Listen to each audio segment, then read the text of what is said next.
It's gonna be a real quick word, hopefully.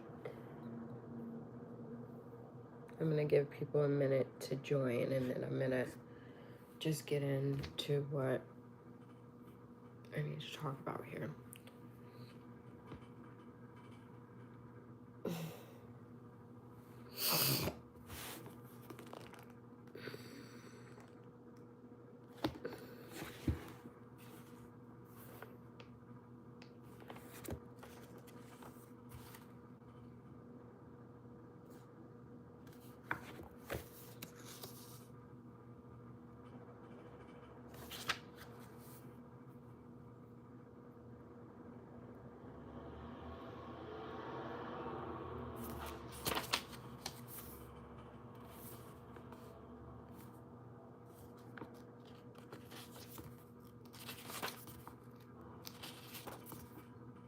Okay, I can't find the verse that I thought I was gonna be able to.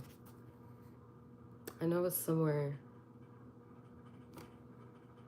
I'm like somewhere in the right area, but I can't find it.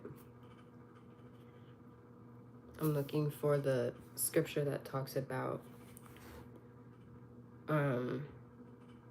Christ being the head of the family and the husband being the head of the house and the wife being the head of the children.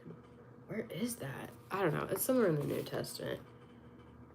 I think it's in one of the Corinthians, but I can't quite remember. But anyways, so as the title says, society is breaking down because no one knows their place.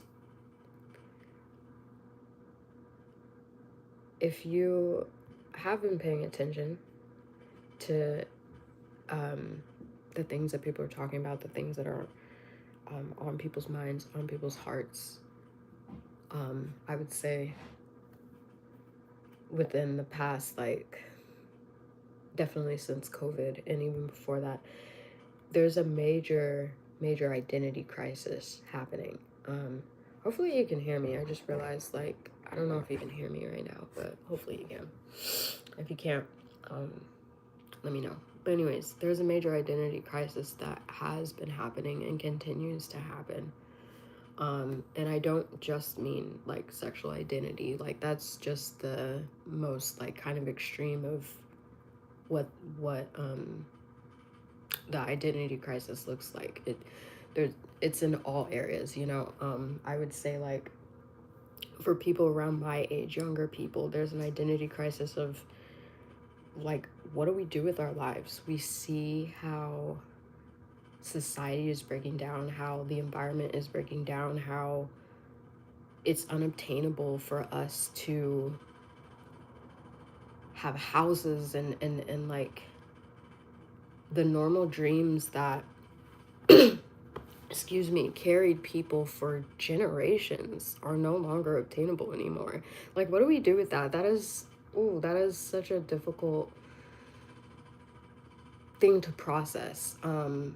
Outside of my faith, I don't know how I would handle it. People aren't even hopeful about relationships or anything anymore. And rightfully so, because people be acting up. But at the same time, it's like, what do we do with that, you know, as a society? But the bigger issue is that there's such a attack of identity. Sorry. There's such an attack of identity right now in all areas of life, whether it be gender, sexuality, age, everything, career, all that kind of stuff. You know, I'm happy that now people are waking up to the idea of, like, do we really want to be a slave to the 9 to 5 and sell, like, literally our souls to just working? Because yes, working can provide for you, obviously, and working can get you the things that you want, but like at the end of the day, are you fulfilled? Most people are not. Um, and it's no coincidence that mental health cases are what they are at, like at this time, that there's so many people who are depressed and anxious and worse, because we're not functioning how we should be. We're functioning at a much lower level, and we're not designed to be this way. It's like, I can't think of an example off the top of my head, but it's like, you know, we're just operating at 50%, and we're not supposed to, it's not supposed to be that way. And then we wonder why we're not fulfilled. Well, that's an attack on our identity. That's an attack on the idea that each and every one of us, each individual, is purposed to do something. Every single person has purpose to do something. And this is coming from someone who, for a while, did not believe that. I genuinely was like, my life is a waste. What am I doing here? And now when I hear people talk about that, it crushes me. Like, I cannot hear someone speaking about that, because it's coming from the side of darkness. It's coming from the demonic when someone talks about not being able to see any value in their life. You can't see the value in your life because you're not focused on the right things. You're not focused on what will actually fulfill you, what will actually keep your spirit going. We're focused on all the wrong things. So that's part of the reason why. Hi. Hi, Debbie. Sorry, I don't normally read the comments because it kind of distracts me. So sorry, I'm not trying to be rude, but yeah. So anyways, there is an identity crisis that has been upon us, especially I feel like in the US. Oh my gosh. It's really bad in the US. Because I guarantee you, you go and talk to people in different cultures and in different circles and societies, they have no problem. They get up, they do what they need to do, and that's just it. There's no question. There's no contemplating, like, is this fulfilling? Like, no, they're good. So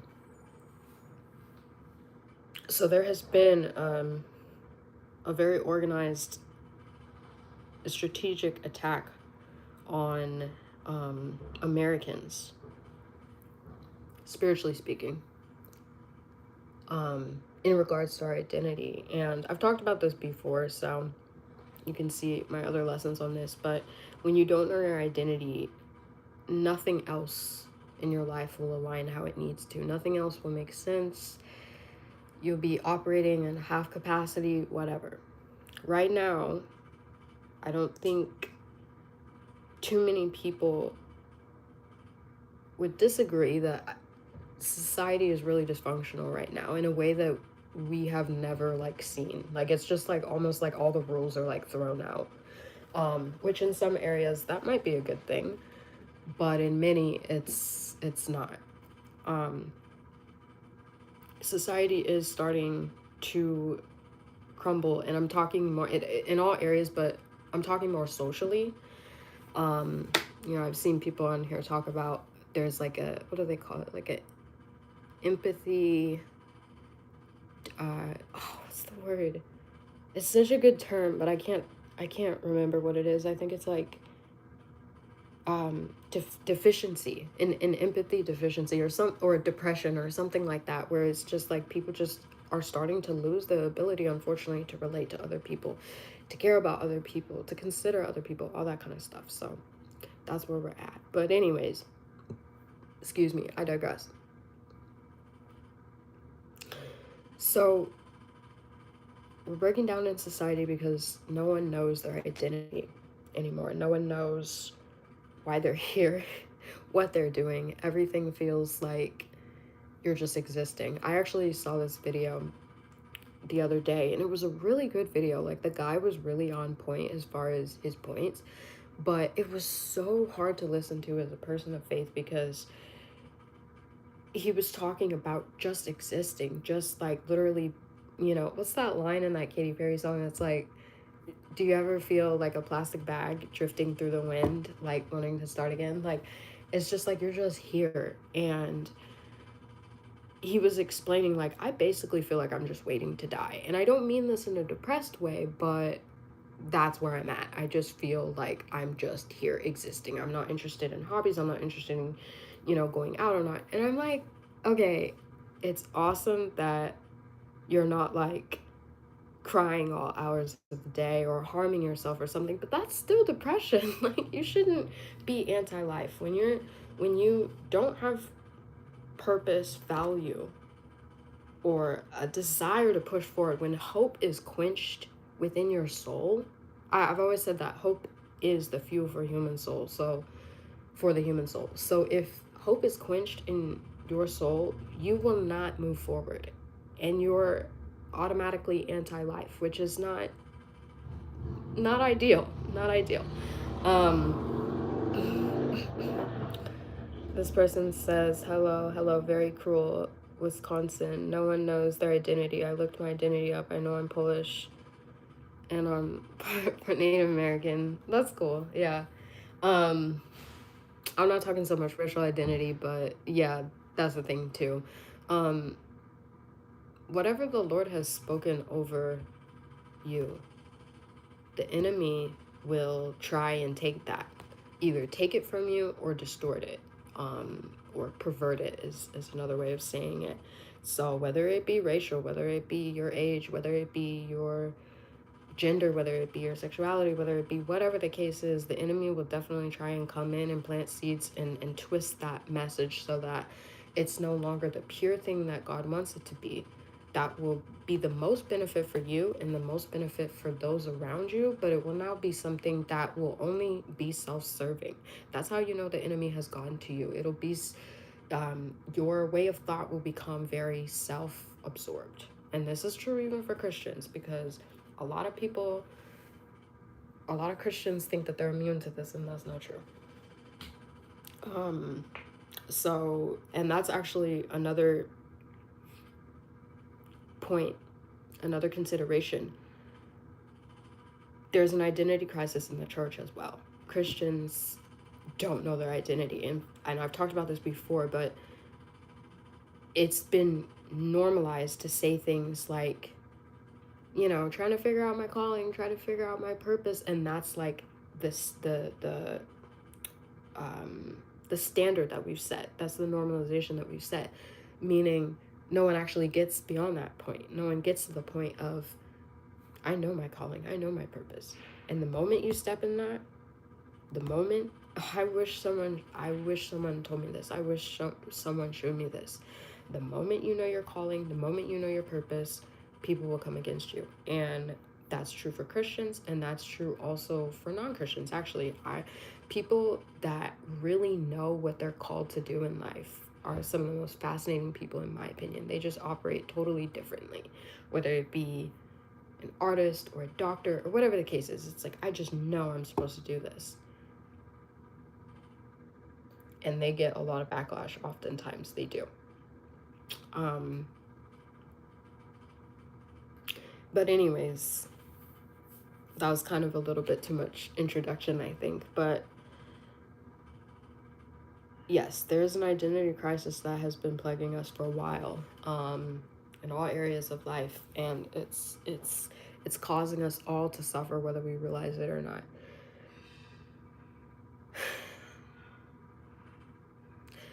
The way that this word was kind of impressed on my spirit was more along the lines of gender. Not understanding, sorry, my nose is itching.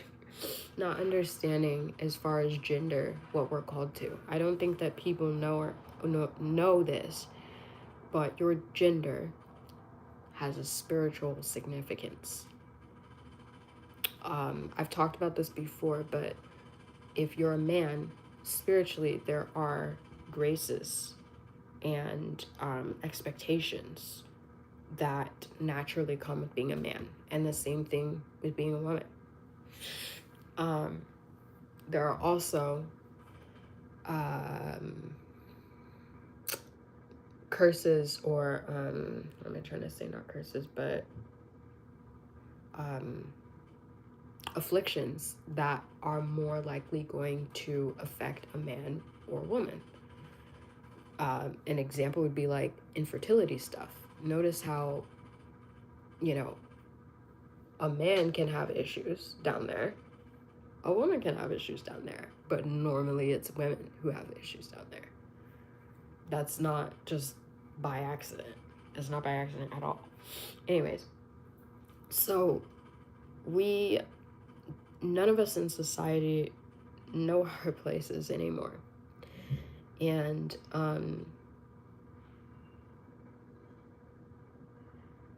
there's multiple reasons for this, I believe, but it all kind of boils down to us not being in tune with the things of God, us being far from God. The farther we get from the author of life and the one who has or spoken over each and every individual, the farther we get away from his plans and his agenda and try and do things on our own, the more confusion we invite in. That's just naturally how it goes. I didn't write those rules. And that's part of the reason why our society looks the way it does. Wherever there is a lack of God and his grace, there's going to be confusion, there's going to be chaos, there's going to be the ugliness that we blame God for, that we don't realize we ourselves invite by not being aligned with his purposes. It's going to happen naturally. Chaos will ensue. Unfortunately, it's how it is. This world is condemned. But anyways, so this word was placed on my spirit more along the lines of gender, and more along the lines, kind of like my last post, if you saw that, where I talked about the attack the American family is facing. And I say America, it's really worldwide, but it's really, really prevalent here in America because, you know, I mentioned this earlier, but you can go to other places in the world and people still have a strong sense of family, and people still have a strong sense of, you know, whatever. Like they understand the kind of the different roles. This is how me as a dad or me as a father or whatever need to be, and this is how, you know, kids should be, all this kind of stuff. It's worldwide, but it's way worse here in America. I was actually talking to someone about how, like, even American families who come from like backgrounds like immigrant backgrounds or something, they still have that sense of like, this is how I am to be, or how I treat family, blah blah blah, which the average American family doesn't have that. Like, it's just like all the rules have been written and rewritten and all this kind of stuff. It's really interesting to observe that. But anyways, so we don't,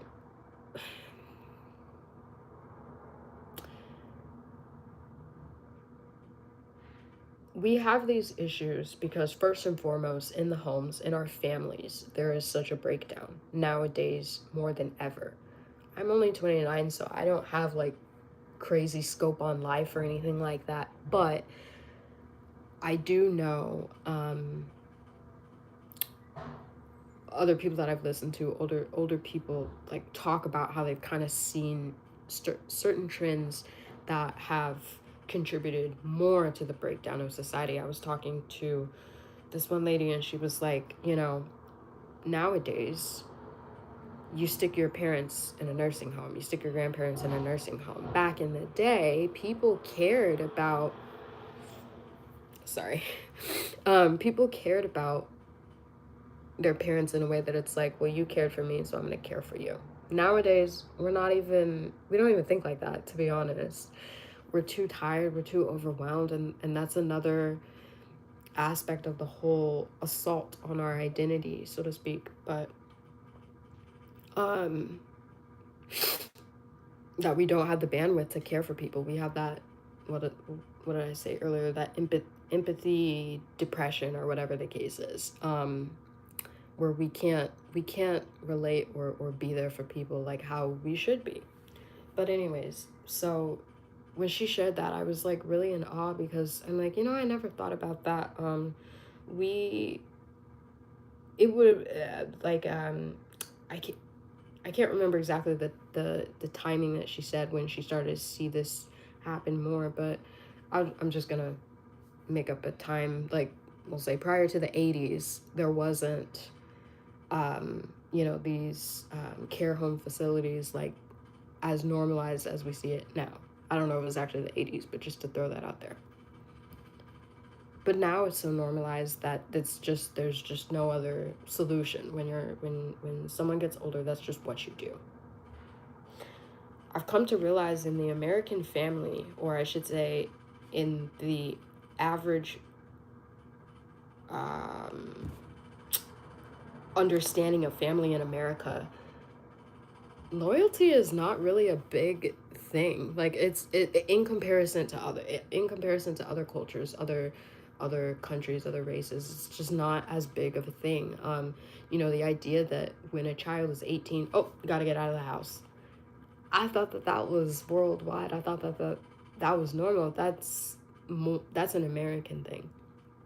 And I'm not saying that it's a bad thing, because I understand kind of where that comes from. At 18, you're an adult, and time's gone by, it was a lot easier to just, okay, I'm 18 and I can just go forward with my life. But now, not so much. But yet, people still have that mentality. Um, but it still, like, what does that say? That we just have this idea that, okay, you're like this age and you're just done, you know? Um, it's a really weird mentality. Like, on a personal note, I feel like as long as they're in school, as long as they're working, as long as they're being productive and showing that they aren't gonna continue with like the childlike mindset of, okay, I'm in my parents' house or whatever, what's the problem? um but I understand not everybody has circumstances where um they can think like that. But anyways, so our society has broken down a lot because the family unit has broken down a lot. And the family unit has broken down a lot because the enemy hates families, hates the idea of families, everything about it. Just any attack that the enemy can use against families, he will use. Because unity, marriage, family in scripture is what, well, first of all, we're called the body of Christ. And that implies like this oneness, this family dynamic with all of us. So that's offensive. Being the bride of Christ is also something that scripture talks about a lot. And that, again, oneness, unity, all that kind of stuff, being on one accord. So that's offensive. Anything that the Lord has spoken, that the Lord has ordained, that he wants, will be offensive to the enemy and will be under attack. And that's something that I don't know if people like understand. I don't know if people understand that. But so if you pay attention to trends, and if you noticed,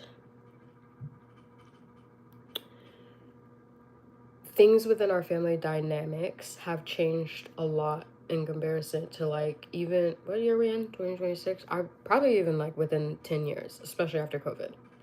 They were saying so many things about how COVID was revealing um uh really unhealthy relationships where people were seeking divorce, because they couldn't stand being in such close proximity to like their partner.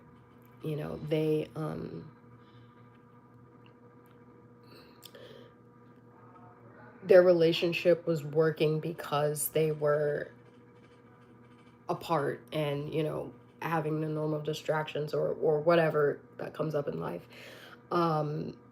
Which I get. Like, I'm not advocating for, clinginess here, but that's really sad that, like, it took the world to shut down for some people to realize they were in the wrong relationships.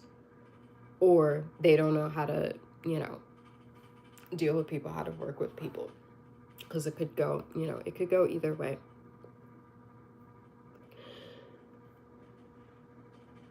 But things have been in a downward decline even before that.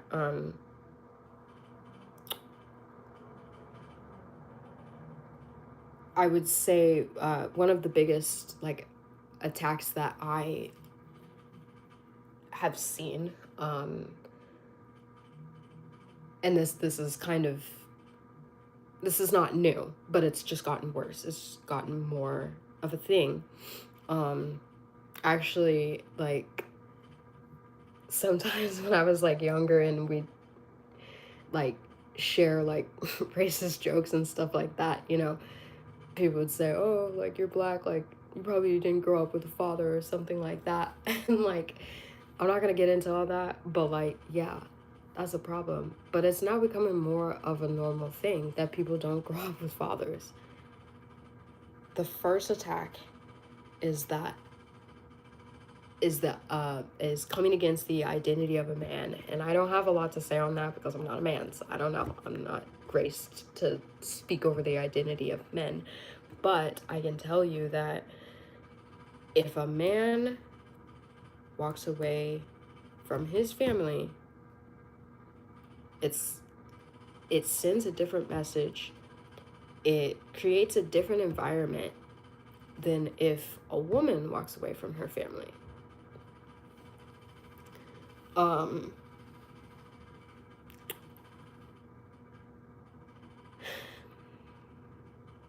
And it's really normalized now that people are growing up in houses without fathers. So much so that there is the trend, I guess, if you want to say that, or phenomenon of daddy issues, right? And this is something that I wish the world would understand, that, yeah, Christians get this right. We understand this because it's not us. It's what God has ordained. But the whole conversation about daddy issues is very much the emotional, I guess, understanding of the father not being the head of the household, if that makes sense. I don't know if that made sense. If that didn't make sense, like, feel free to let me know. But it's the emotional, like, version of that. Oh, I got daddy issues, blah, blah, blah. So I seek older men, or whatever the case is. Yeah, it's because the father was not the head of the household.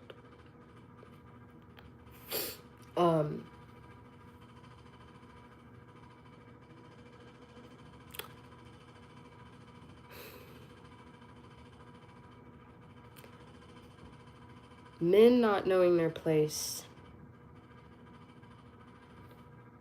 in their family unit is a really, really dangerous thing. And if they don't know their place in a family unit, they're not going to know their place in society. I've seen a lot of people talking about this, though. Men are just so weak nowadays, all this kind of stuff. I'm not trying to say any of that, okay?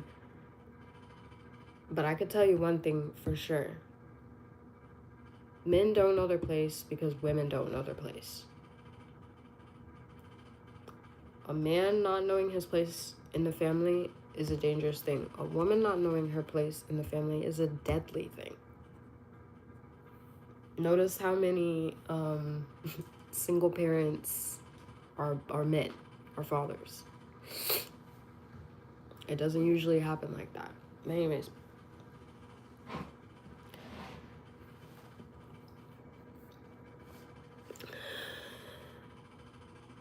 But there's something within how God has ordained the family unit, and it's just an example of how like society would be or should be run or whatever.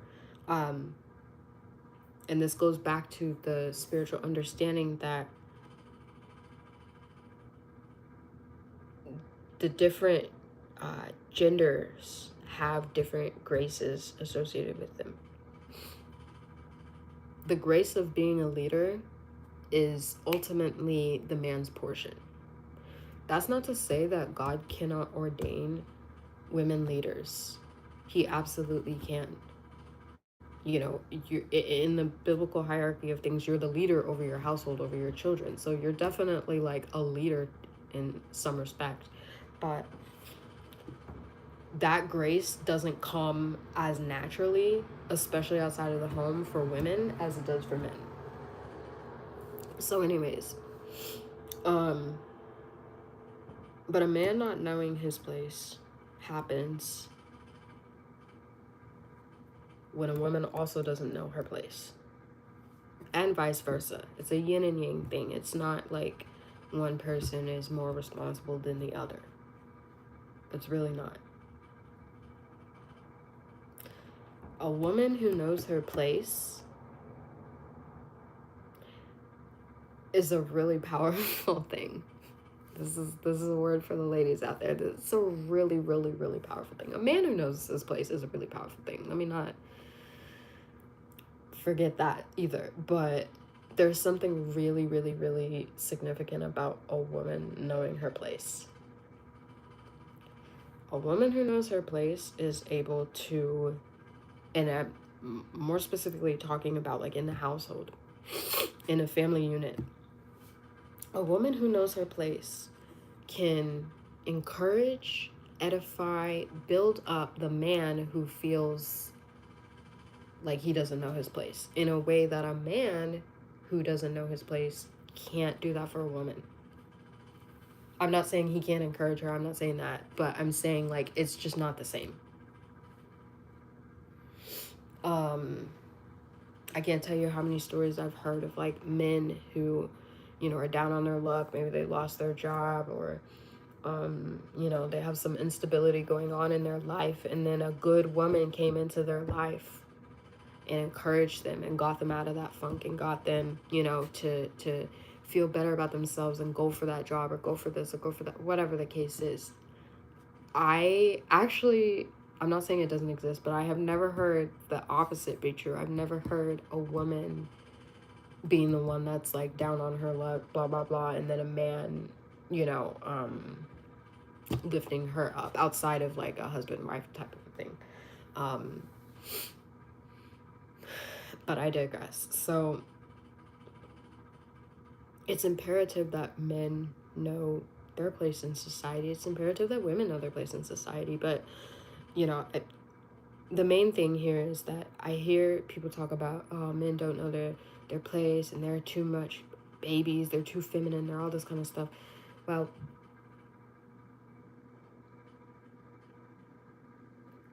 if a woman is taking over the grace that was not given to her, I didn't say that right. If a woman is trying to assume grace that was not given to her by taking on roles that were not given to her, a man is going to feel out of place. A man is not going to know what to do with that. I've always said that, like, you know, you can insult a woman, you can like disrespect a woman, and we'll just pop back up and we'll be like, all right, well, we'll do it and prove you wrong. A man, on the other hand, if you mess with their ego, they completely crumble.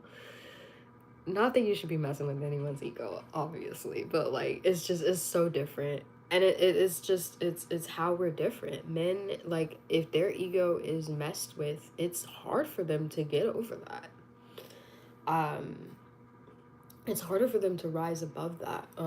Rise above the idea of like, you know, if a man feels disrespected, it's really and this is from what I've heard from other men. So if a man feels disrespected, it's harder for him to not like starts a spiral or feels useless. That's another good one. Um, no one wants to feel useless. No one wants to feel disrespected, but you know what I mean. So, anyways, um, a man will not know his place if a woman does not know her place. We work together on that. We may not think it, we may not realize it. Society might have told us differently, but that's not true.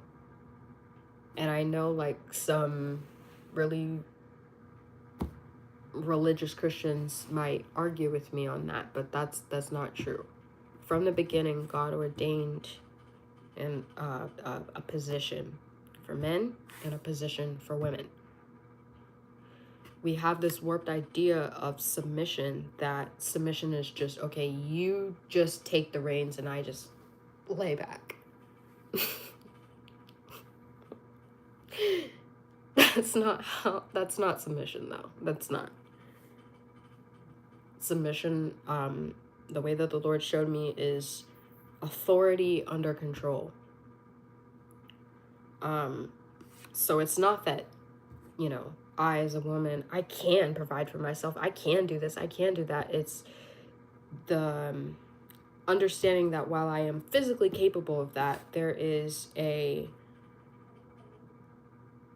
role that I have been assigned, that has been ordained for me, that I don't assume that position just because I want to, or I think I need to, or something like that, if that makes sense. The best example I can think of, I'm going to wrap this up pretty soon, but the best example I could think of would be in a family situation. You might have like maybe a husband who lost his job or something like that, or maybe, or decrease in hours or something, and the pay is affected, and then the woman jumps in and says, okay, well, I guess I'll just get a second job, or I'll do this, I'll do that. It's probably coming from a really considerate place, but from what I've been told, what I've been shown, on an emotional level, that emasculates a dude. Is that the right word? I think. But on a spiritual level, it won't work, because he's been ordained since the days of Adam. He's been ordained to carry out a vision, to be the symbol of provision over this family, over this woman, over these children, whatever. And if you come in and you swoop in and you are trying to help, it's coming from a place of good intentions. You're messing up that divine spiritual ordinance. And a lot of people, a lot of couples will have problems not even realizing, I mean, actually, this isn't even a couple thing. In general, we have problems because we break spiritual protocols that we don't even know or understand that are in place. Now, it's all written here in the Word, but your ability to understand that or receive that is different.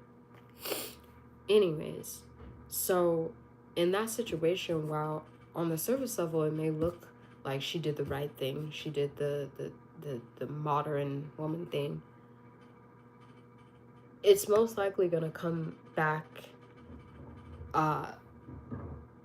I mean, it depends on the situation, obviously, but over time, it most likely is not gonna prove to be a good situation. I've seen situations like that. I've had people tell me these kind of stories where a man will be, what's it called? Under his luck, out of his luck, whatever the term is, down on his luck. There we go. A man will be down on his luck. He lost his job, whatever the case is. A woman will swoop in and be kind of the superhero provider. And then the man will just never recover. The man will start to just be like, well, whether it's coming from a place of, well, why do I need to provide? She's doing it. Or it's coming from a place of, they feel so bad that they don't know how to get out of this funk. So they start giving into, like they start giving up on searching for jobs, or they start, just giving into just the idea of just, well, I'm provided for, so whatever. Like, I've seen men just entirely let themselves go because of that kind of a situation. And this goes back to what I was saying about the grace that a woman is given to be able to, if she knows who she is, stand on that, stand on business, and it will affect all members of the household, all members of the family, in a way that it's not the same with a man. It is, but it isn't, because I don't want to make it sound like, a man not knowing who he is not really important, because it definitely is. I think the difference may be that with women, we naturally have that grace. We don't even have to say, you need to be doing this, you need to be doing that, It talks about in Proverbs, like a nagging wife, and how annoying that can be for someone to, have to deal with, for a man to have to deal with. A woman can just be who she needs to be, and sooner or later, everything else is going to fall into place. A man takes a more authoritative approach. And it may or may not be received. So we have the grace there. But anyways,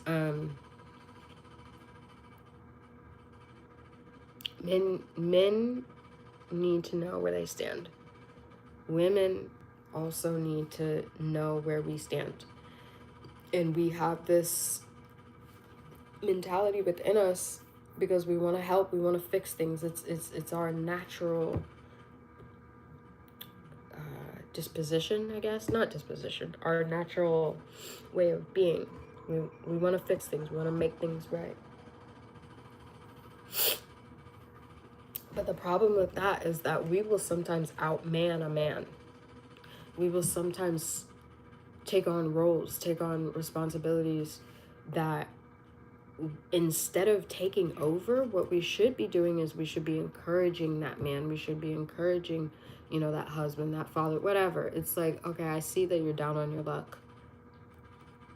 What can we do to change this? That's actually the role. So going back to the idea of submission, this is something the Lord actually put me through a lesson, like an actual physical lesson, when I had to be unemployed for a little while. I didn't understand. I was like, Lord, this is crazy. This makes zero sense. And I remember I had this conviction. I was crying and confused and just felt crazy. And I reached out to my wise counsel group, and I was praying, and the answer that I received for that was that, yes, you're not working. You're not making an income. You're not working in the traditional sense, I should say, because serving the Lord is work. You're not doing, 9 to 5 or whatever. But are you cared for? Are you provided for? And I was stunned. I'm like, I mean, yes, I am provided for. So the lesson, the conviction that I got in that moment was, so then what's the problem? You're provided for. I'm providing for you. What's the problem? Why do you have to? And I'm like, oh my gosh, Lord, do I not know how to be provided for? Oh my gosh. So that's actually how it should look. Us as women, when we want to support men, or when we want to complain that men don't know their identity, we have to first look within ourselves. Do we know our identity? Are we walking in what we're supposed to be walking in? Are we, someone who can stand on business? Are we someone who knows our purpose or our calling, like that we can even support them? Because from the beginning, we're supposed to be the help. We're supposed to be the help. Not that we don't have our own visions. God will give us our own visions. We have our own ventures. We have our own jobs. We have our own things that we want to put our hands on, and that's totally fine. This is gonna be my last little thing. There was this trend for a while, this idea of the trad wife is like the ultimate Christian, right? And it was this woman who was completely dependent on her husband in my opinion, a very unhealthy way, in a way that it's just like, okay, if I need anything, I have to go to him, blah blah blah blah blah. I'm like, that's not biblical. Where are you guys getting this from? That's from like 1950s TV. Like, it's not biblical. Proverbs 31 does not support that. So I don't know where people are getting that from. But women,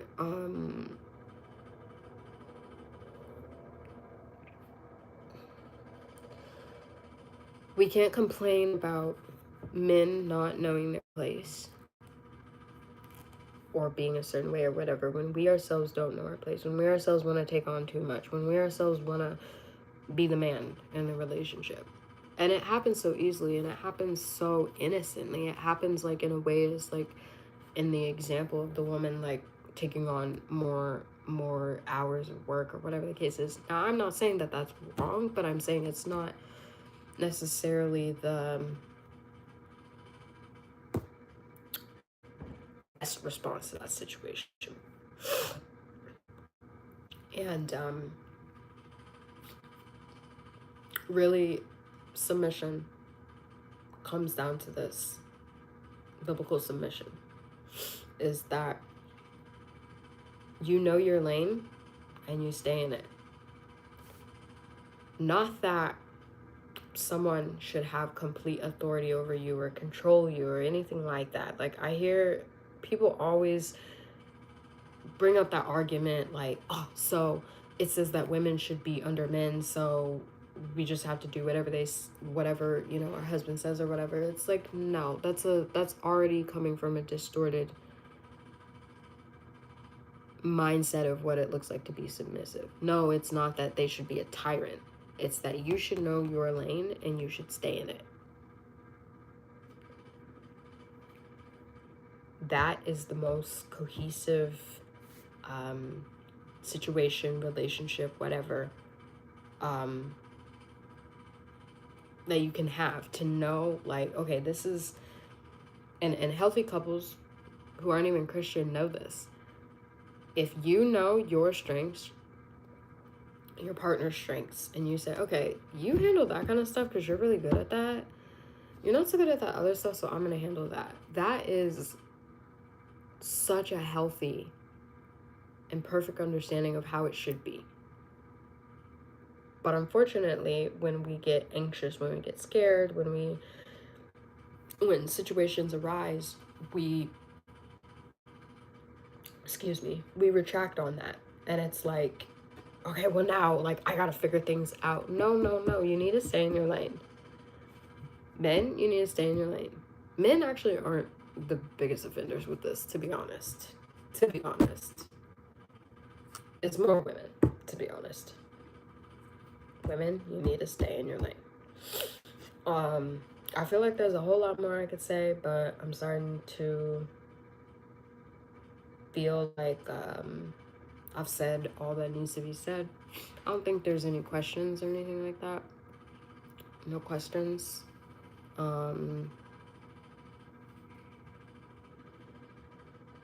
Let's see.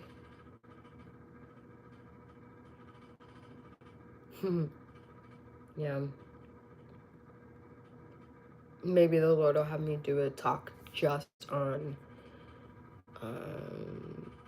identity in general. Anyways, thanks for the hearts and everything, and I hope this blesses you. I'll be back with another word. Bye.